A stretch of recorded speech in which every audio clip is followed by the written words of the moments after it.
Did you know that the parchment paper we use for baking, those neat non-stick sheets that make cleanup a breeze, was once made from animal skin? Yes. Before it lined our cookie trays, parchment was used to record history, not bake pastries.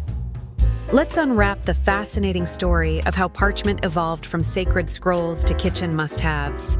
Long before the age of ovens and pastries, parchment had a completely different purpose. Around 2,000 years ago, in the ancient city of Pergamon, modern-day Turkey, scribes faced a problem. Egypt, which supplied most of the world's papyrus, suddenly stopped exporting it. The scholars of Pergamon had to improvise. Their solution? Animal skin. They discovered that by carefully cleaning, stretching, and drying the skin of sheep, goats, or calves, they could create a smooth, durable surface for writing. This became known as parchment, named after the city itself, Pergamon or Pergamena. For centuries, parchment was the premium material for writing. Ancient manuscripts, royal decrees, and religious texts, like medieval Bibles, were all written on it.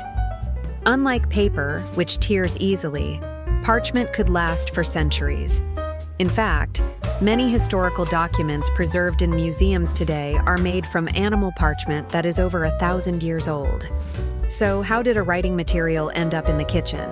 Fast forward to the 19th century, when chemists began experimenting with ways to make paper resistant to grease and heat.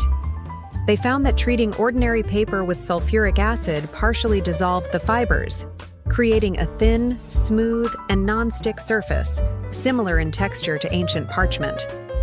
This innovation gave birth to the modern parchment paper we use in baking today. No animals needed, just chemistry and clever engineering. The new version was heat-resistant, non-stick, and reusable, perfect for lining pans, wrapping food, and keeping delicate pastries intact. Parchment paper can withstand up to 400 nonstick Phi, or about 215 C, before browning. Unlike wax paper, it doesn't smoke or melt in the oven. It's also used beyond baking, in candy making, steaming fish on papillote, and even in arts and crafts. Eco-friendly versions today are often unbleached and compostable, giving bakers a greener choice. So the next time you tear off a sheet of parchment paper for your cookies or cakes, remember, you're using a tool with roots that reach back thousands of years. From ancient scrolls to buttery croissants, parchment has journeyed from the scholar's desk to the baker's counter. Proof that even the simplest kitchen tools can have a surprisingly rich history.